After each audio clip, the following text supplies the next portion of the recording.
Buenos días, amigos y amigas, muchísimas gracias. Disculpen algunos minutillos, porque claro, el tema este de llegar de Las Palmas y demás, pero estamos aquí todos los martes a partir de las 12 del mediodía en directo para llevarles a ustedes pues voces autorizadas, ¿no? Quiero agradecer siempre a Hospiten Roca, porque estoy sorprendido con Hospiten Roca. Yo ya me sorprendo de pocas cosas, de que tengan tan buenos profesionales. En esta zona en la que parece que la lejanía, que teníamos que ir siempre a Las Palmas o a Telde, más bien a Las Palmas, ¿verdad? Tenemos aquí a Hospiten Roca San Agustín y en vecindario, y francamente sorprendido por los grandes especialistas que hay y que afortunadamente van pasando por aquí. Hoy tengo la suerte de hablar de una de las cosas que a mí más me apetece, porque creo que la pérdida de salud mental, o sea, dirigir nuestras vidas no es fácil, es muy complejo. Entonces, por tanto, hablar con un psicólogo, que además a mí me ha convencido el poco tiempo que he hablado con él, porque creo que tiene pues herramientas para enseñarnos de alguna forma cómo nos podemos enfrentar principalmente a los problemas cotidianos, a los problemas que nos pueden surgir en la vida, y luego esas grandes enfermedades que aparecen y que siempre están ahí, que yo le voy a preguntar, que son los trastornos de ansiedad generalizada y sobre todo la depresión. Vamos a ver hasta cuánto nos da esta charla que vamos a hablar con el señor Marcos Quenet. El apellido este no es de Telde, ¿verdad, Marcos? No. Buenos días. Buenos días, ¿qué tal? ¿Cómo está usted? Bien, gracias. Gracias por estar con nosotros.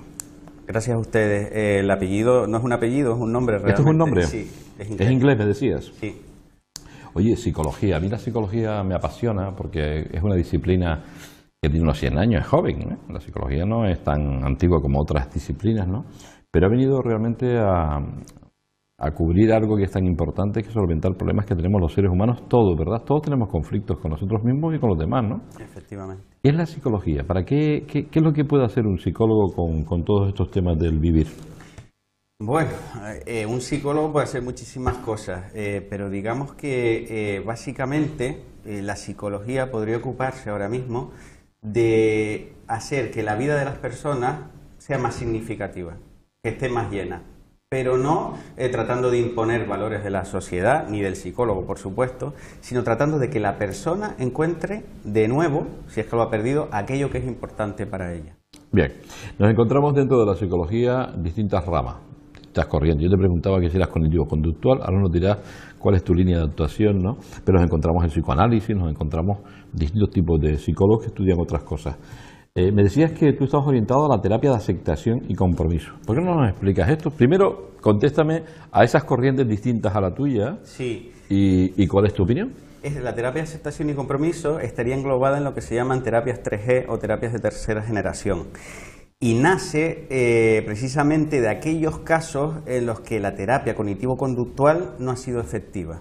Entonces, a partir de ahí empiezan a salir una serie de terapias, entre ellas la terapia de aceptación y compromiso, que de lo que se trata es de mejorar de alguna forma las corrientes ya existentes. La terapia de aceptación... O sea, es un paso más allá, podemos decir. Sí. Se llama tercera ola de terapias, terapias 3G de tercera generación, terapias contextuales, tiene diferentes nombres, y la terapia de aceptación y compromiso pues es de las principales. Tú primero te haces psicólogo, evidentemente, te dan tu título de psicólogo y luego evidentemente conoces esta terapia, es nueva, evidentemente. ¿Cómo llegas a conocerla y por qué te desarrollas?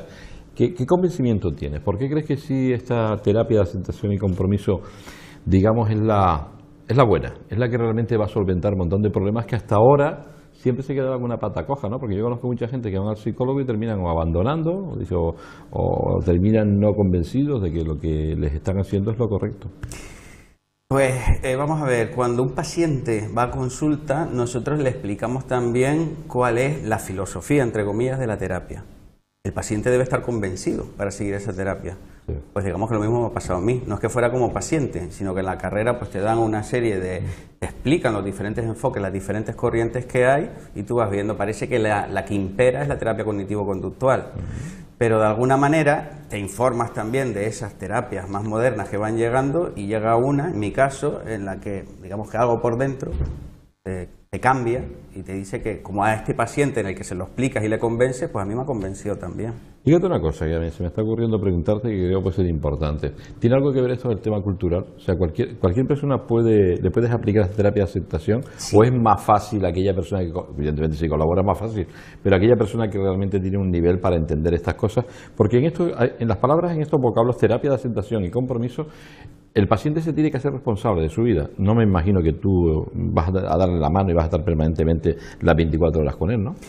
Para mí esta terapia es una terapia de adultos.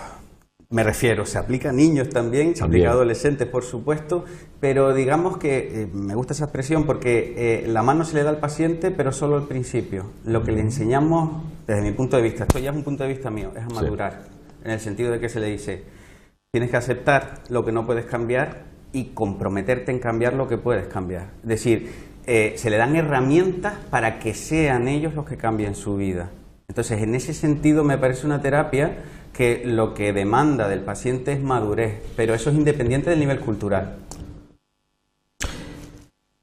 A mí me gusta esto, fíjate que yo psicólogos he entrevistado muchísimos y además esto me parece una novedad interesante porque además yo creo que hay un cambio de paradigma respecto a la salud y la enfermedad, yo lo tengo francamente claro y creo que el paciente tiene que aceptar la enfermedad, tiene que ponerse a trabajar, es que aquí parece que vamos al psicólogo y el psicólogo te va a dar, que no da pastillas además, afortunadamente, ¿no? Pero las herramientas que te da, luego las tienes que poner en marcha, tienes que empezar a trabajar para intentar solventar los problemas, repito, problemas que tenemos todos los seres humanos, Si me permite, en el caso, por ejemplo, de lo que serían los síntomas depresivos o la depresión, este enfoque no lo ve como una enfermedad, es decir, no es algo que de repente le caiga a la persona encima y mira, ya tienes depresión, sino lo ve como una consecuencia de los actos que ha llevado a cabo la persona. Esto no es para culpar, sino para responsabilizar a la persona, en el sentido de que a alguien le pasa algo, le ocurre un suceso traumático, es lógico que haya un duelo, pero lo que no es lógico es que la persona abandone por completo su vida, abandone aquellas actividades que antes le llenaban. La persona que hace eso es la que entra en depresión. Es decir, no abandonas tus hábitos, los que te parecían importantes, porque tengas depresión. Tienes depresión porque abandonas tus hábitos. Entonces ese es el cambio de concepto. Es el que me gusta que el paciente vea, y una vez que lo ve así, entonces ya se puede trabajar para que vuelva a hacer aquellas actividades que llenaban su vida, que hacían que su vida tuviera sentido. Yo necesito que me aclares un par de cosas para seguir enfocando esto. Recuerden que vamos a hablar de la depresión y la ansiedad también, porque quiero yo hablar de dos cosas que todo el mundo parece que tiene depresión, ansiedad o estrés, me da igual. Lo cierto es que acudimos al médico de familia, tomamos una cantidad de pastillas, estarás de acuerdo conmigo, que es un disparate, no tenemos capacidad de sufrimiento y además, como tenemos dificultad para dormir, pues nos tomamos todos los hipnóticos habidos y por haber y creamos unas adicciones brutales que yo creo que lo estamos haciendo francamente mal. Francamente mal. A mí me gustaría que me definieras la personalidad, porque la personalidad, vamos a cualquier libro de medicina o de psicología, lo dice claramente, desde tu punto de vista. ¿Y por qué te hago esta pregunta? Porque hay gente que son más vulnerables que otras, todos somos vulnerables. ¿Tú eres vulnerable? ¿Tú como psicólogo puedes tener una depresión o una ansiedad? Claro. Ansiedad, por supuesto. Yo creo que ansiedad es algo normal, ansiedad tenemos todos. ¿Ansiedad? Ocurre que antes se llamaba nervios y ahora está de moda la palabra ansiedad. Quizás haya motivos económicos detrás de eso, ¿no? Pero vamos, que es así. O de pareja, o de familia, o de lo que sea, ¿no? Vale. ¿Qué es para ti la personalidad y por qué unas personas son más vulnerables que otras? ¿Por qué es así? ¿Porque lo creó quien lo creó? Vamos a ver, ¿qué es para mí la ansiedad entonces? ¿Qué es la personalidad? La personalidad, perdón. Es que para llegar a la vulnerabilidad. Sí, ¿Por qué unas personas, son más vulnerables que otras? Explícate como quieras. Sí, no, es que te quería comentar que es curioso porque el otro día leí que en Estados Unidos habían ríos en los que ya se había visto que había contaminación procedente de ansiolíticos y de antidepresivos, o sea que ya me pareció algo como mínimo cachondo parece ya el tema. Pero es cierto, ¿no? Entonces hasta tal punto ha llegado la automedicación y la medicación en general y como tú dices, debido precisamente a esa poca capacidad de sufrimiento, que es que estamos hasta contaminando, ¿no? No contaminándonos a nosotros, sino contaminando la naturaleza. Entonces para mí la personalidad es un conjunto de hábitos. Eso es la personalidad, porque para mí los hábitos son importantísimos, pero cuando hablo de hábitos no me refiero a qué haces cuando te levantas por la mañana solo, sino a qué haces cuando yo te comento algo de una determinada índole, qué haces cuando tienes un determinado pensamiento que viene cargado con una emoción, como el miedo, que son los más comunes, ¿cómo reaccionas tú ante eso? Tanto qué haces, qué piensas, como las actuaciones que tienes, esos son hábitos. Y todo ese conjunto de hábitos, que son muchísimos, en función de las diferentes cosas que te ocurren, sería lo que conforman la personalidad, desde mi punto de vista. Bien.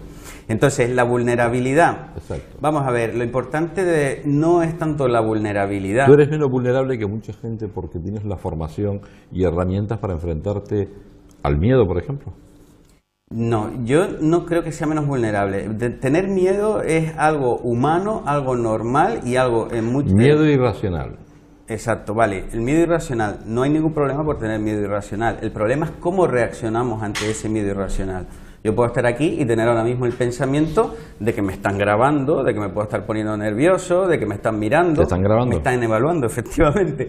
Pero ese pensamiento yo no puedo evitarlo. Es más, si me dedicara a luchar con ese pensamiento, no estaría actuando de una manera coherente. Pero tú eres racional, tú dices, me están grabando, pero es una cosa normal, tú tienes una formación para estar delante de las cámaras y no pasa.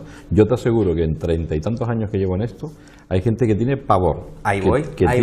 Tienen una fobia social brutal, pero de sudar, imposible ponerse ante una cámara. Bueno, habrá gente que le resulte imposible, pero desde luego es un círculo vicioso. Si no te pones nunca delante Eso tiene de la solución. cámara, claro.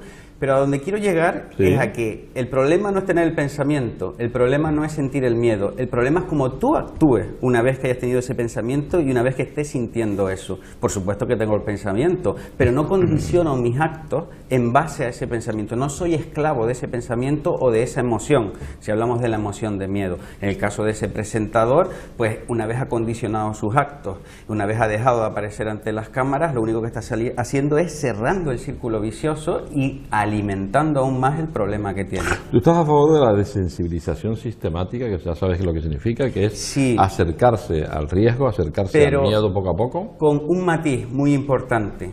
La desensibilización sistemática se pensó para que hubiera una exposición y el objetivo era que la persona dejara de sentir miedo. Claro. Nosotros no vamos ahí, porque ¿Cómo? eso puede ser una lucha estéril. Entonces, ¿a dónde vamos? ¿Cómo lo harías? ¿Cómo intentarías solventar una fobia sin hacer esa desensibilización? ¿Por qué camino? Por el de la aceptación y por lo del Sí, compromiso. pero vamos a ver, el camino es el mismo, tiene Sí. otro significado. Es decir, hay exposición, pero no para que la persona se relaje y pierda el miedo.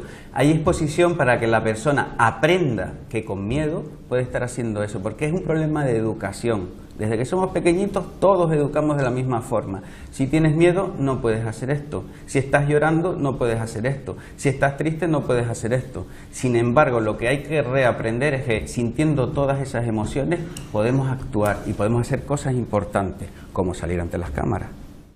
De hecho, hay mucha gente que se expone ante un montón de personas con bastante frecuencia y sigue reconociendo que siente miedo y a pesar de eso lo hace. El fenómeno Pastora Soler que dijo Joaquín Sabina, después de no sé cuánto tiempo saliendo frente al público, le ocurre eso. Si esa persona se queda ahí y ya no vuelve a salir, pues lo único que está haciendo es alimentando el círculo. Sin embargo, si a pesar de sentir miedo vuelve a salir a escena, entonces estaría en el camino de solucionar su Voy a ser problema. un poco bruto en el término que voy a utilizar, pero es que yo creo que la victimización no es buena. Yo creo que es todo lo contrario, hay que ser valiente.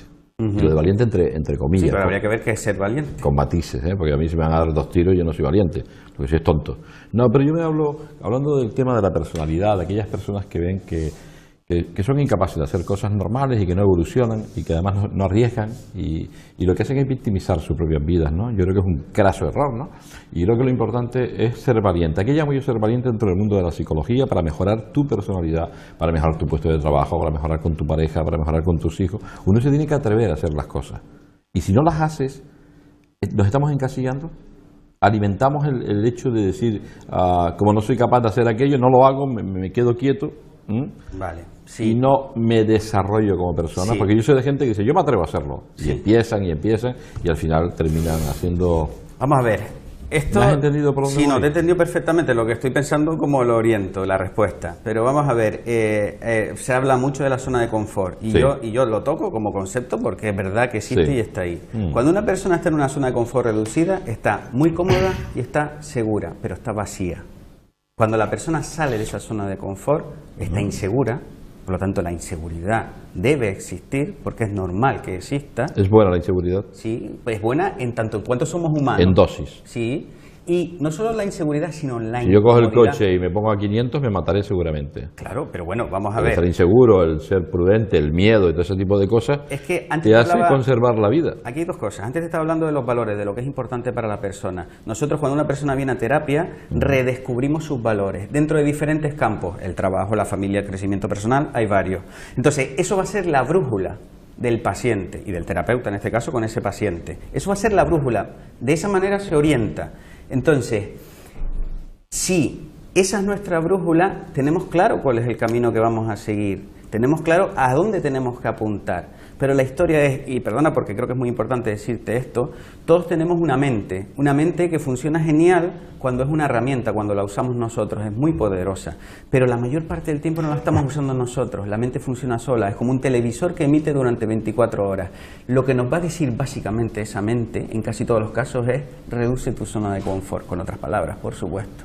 Va a tratar de protegernos porque ha evolucionado para eso. Entonces, ¿qué ocurre? Que limita a la persona y no puede seguir estos caminos que son tan importantes en su vida. No sé si con esto te respondo la pregunta. Sí, me gustan las contestaciones que estás dando, además creo que eres creíble y yo creo que tenemos que buscar nuevos caminos. O sea, está claro que la psicología hasta ahora ha venido siempre actuando de una forma determinada. A mí me da mucha pena, por ejemplo, personas que van al psicólogo y que los tienen allí 1 año o 2 años sin darle... A mí eso me parece patético, porque aquí hay una realidad y es que la gente no tiene mucho dinero, ¿vale? Y la psicología yo creo que está para intentar solucionar el problema, o sea, lo que se llama la terapia breve. O sea, oiga, yo no le digo a usted 2 sesiones, pero oiga, no me tenga usted aquí 2 años, como yo sé que hay gente, psicólogos que tienen ahí, y a mí eso me parece que son malos psicólogos. O sea, el psicólogo si está bien formado y sabe lo que quiere para ayudar a un paciente, en un tiempo limitado, le da soluciones, le da herramientas, porque no hay otra cosa. Vuelvo a repetir, es importante que entendamos que nos tenemos que poner a trabajar, tenemos que mejorar nuestras vidas con personas que tienen más formación, como es el caso de Marcos, que tiene un apellido inglés. No, es un segundo nombre inglés. Sí. Es un nombre. Mira, te voy a hacer 2 preguntas para irnos a publicidad de un momento. Una, ¿qué opinas de los pensamientos automáticos negativos? Porque hay una tendencia a la ruindad, al decir, no voy a poder, qué mal me van las cosas, tengo dolor, porque además también me voy a ir por la enfermedad. Aquí hay mucha enfermedad y yo creo que nosotros tenemos muchos que decir. O sea, yo creo que tú hablas de mente y pensamiento. Yo creo que nuestra mente y nuestro pensamiento, si somos capaces de ser positivos, tienen que trabajar para nosotros. Trabajar para nosotros. Si yo tengo un dolor y soy capaz de relajarme, de tranquilizarme, estoy hablando por ejemplo de una patología crónica, como puede ser una artritis o puede ser una fibromialgia, que está muy ahora de moda, ¿no? Entre más nervioso me pondré y entre más me cabré con mi propia enfermedad, más dolor voy a tener, ¿no? Vale, por un lado, los pensamientos automáticos negativos y 2, ¿de qué forma nos podemos ayudar a aquellas personas que tengan enfermedades crónicas? Vale. Desde el punto de vista psicológico, para que las emociones, ya sabes que las emociones además pueden modificar hasta el sistema inmune. Y de eso vamos a hablar ahora, porque es muy importante. O sea, ¿qué quiere decir esto? Que la mayoría de las enfermedades no las creamos nosotros. ¿Estás de acuerdo? Bueno, hay matices. Matices. Dime algún matiz. Vamos a ver, el tema de la somatización es un tema que está claro que existe. Y nosotros, de hecho, tenemos... ¿Qué es una somatización? Por ejemplo, tengo un dolor en las piernas y son somatizaciones.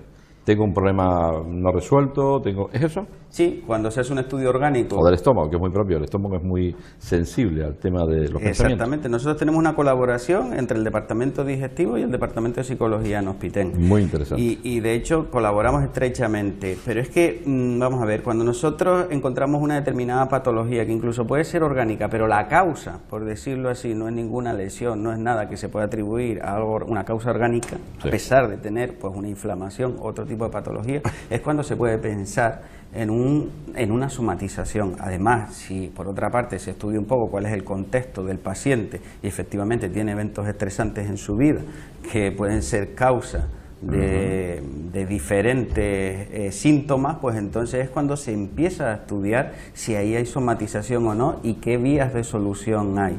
Por decirlo de otra forma, las emociones que se meten debajo de la alfombra muchas veces salen por otro lado. Y puede que ese otro lado sea la somatización.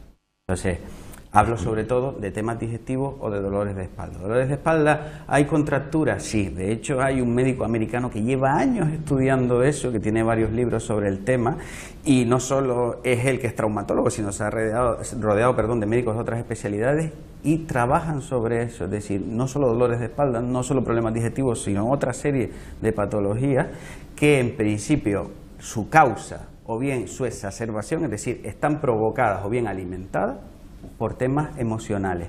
Me gustaría decir con respecto a los pensamientos automáticos negativos que me decías antes, que lo importante de esos pensamientos no son los pensamientos en sí, sino las emociones con las que vienen acompañados.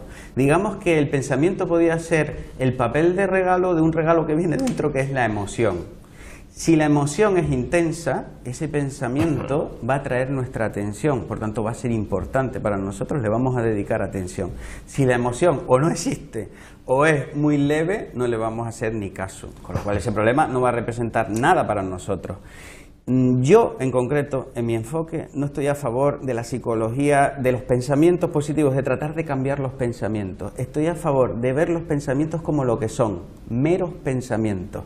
El problema de este siglo, sobre todo, son los pensamientos por la autoridad que concedemos a nuestra mente. Nosotros pensamos que somos de una forma y automáticamente creemos que somos de esa forma y lo peor, actuamos en base a eso. Pero no estás a favor de algo que para mí es fundamental para mí, pero bueno, como tú eres el psicólogo y eres el que realmente al final... Bueno, y tengo mi enfoque, es el enfoque que sigo. Yo no estoy de acuerdo contigo con una cosa. Vale. Te lo voy a decir, me lo vas a permitir. Sí, sí. Yo creo que tener pensamientos positivos implica esperanza, implica poderme enfrentar... Estoy hablando de enfermedad, ¿vale? Sí. Entonces yo creo que la mayoría de las enfermedades no las creamos nosotros. Y además creo que si tú eres positivo ante la enfermedad, y la aceptas además, y te voy a poner un ejemplo.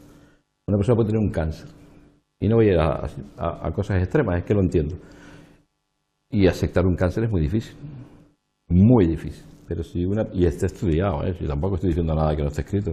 Una persona que es capaz de entender el cáncer, que lo acepta, que intenta vivir con él, que es positiva y que tiene esperanza, yo creo que esa persona, desde la quimioterapia hasta encontrarse en un estado bien, hasta incluso ampliar el tiempo, después viene algún listo médico y dice, no, le quedan 6 meses y vive 2 años. Ese tipo de cosas tiene que ver con los pensamientos positivos. O sea, y en lo que yo creo, que por lo que hay muchísima enfermedad, es porque hay mucho pensamiento negativo, que es lo que me va a pasar. Hay mucha incertidumbre. Vale. La terapia que yo sigo es básicamente conductual. Eso quiere decir que en ese caso, por ejemplo, la persona se va a retroalimentar positivamente en función de lo que haga.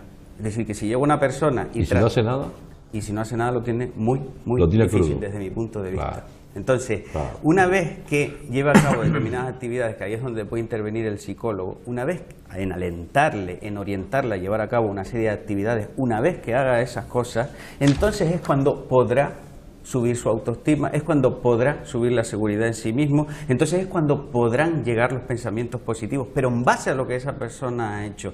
No, o sea, la diferencia está en que no vamos a tratar de sembrar pensamientos positivos en su mente, sino vamos a tratar de sembrar las acciones que hagan que, si aparecen pensamientos positivos, sean espontáneos, porque para mí, dedicar tiempo y energía a cambiar los pensamientos es dejar de utilizarla en otras cosas que son más importantes, como es en lo que hacemos.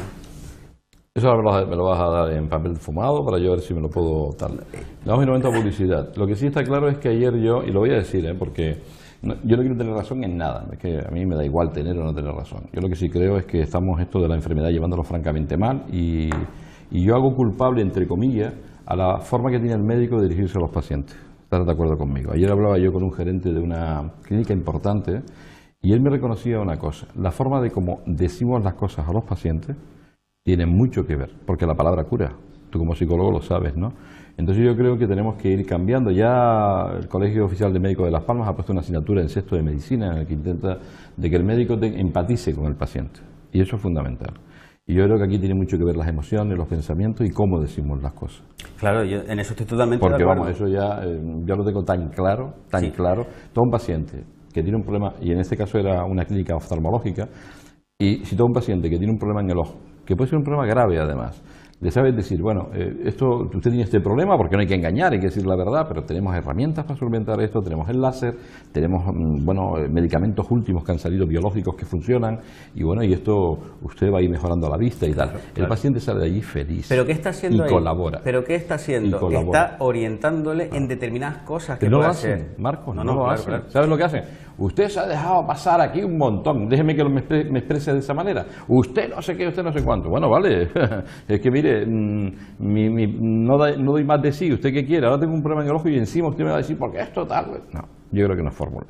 La fórmula está en saber decir las cosas, en empatizar Y la palabra y las emociones juegan un papel fundamental en la salud. O sea, es que es una pasada. Y yo creo que eso, el camino va por ahí. Es mi opinión, ¿eh? Sí, no, y estoy totalmente de acuerdo. Es Yo mi cuando opinión. Y antes, ustedes tienen mucho que decir ahí. sí, cuando yo antes te comentaba el tema de no cambiar los pensamientos, sino a través de las acciones, me refería el típico ejemplo de cuando alguien se siente mal, está deprimido y llega alguien... Anímate, hombre, que eso no es Se nada. pone peor, Entonces, lo claro, sabemos además. Vamos a ver. Porque a con mí me esas pasa palabras, algo, yo estoy mal, porque no se trata de engañar a las cosas o de intentar, no, las cosas hay que decirlas, pero ¿de qué forma se dice? Claro. ¿De qué forma? No, en eso estoy totalmente de acuerdo. Y yo creo que además aquí los médicos tienen mucho que aprender. Tienen que saber comunicar, empatizar y la enfermedad arruga mucho, o sea, te hace cobarde, ¿no? Y además es verdad que es normal que sea así, ¿no? Pero hay muchas formas de enfrentarse a la enfermedad. Vale, vamos a ver otra publicidad. Estamos hablando con Marcos Kenneth. A mí esto de la terapia de aceptación creo que todavía tenemos que decir cosas. Creo que tiene unos argumentos muy interesantes. Nosotros se lo recomendamos. Está en Hospiten Roca y vuelvo a repetir que Hospiten Roca cada vez me sorprende más. Tiene gente bien formada, bien preparada, ¿no? Y que trabajan de forma multidisciplinar, porque me estabas diciendo que trabajas junto con la digestivo, trabajas seguramente incluso con el dolor, seguro que hay que... Bueno, con el dolor es un campo que está ahí porque la terapia de aceptación y compromiso trabaja mucho con pacientes de dolor crónico, ¿vale? Pero es un campo todavía que está por explotar. Por vale, decirlo y así. vamos a tocar un poco el tema de las adicciones también, a ver qué me dice ahí, qué se puede hacer desde el punto de vista, ¿eh? Vamos a momento a publicidad, enseguida volvemos, porque hemos cubierto casi, pues más de media hora, casi 40 minutos. Volvemos enseguida.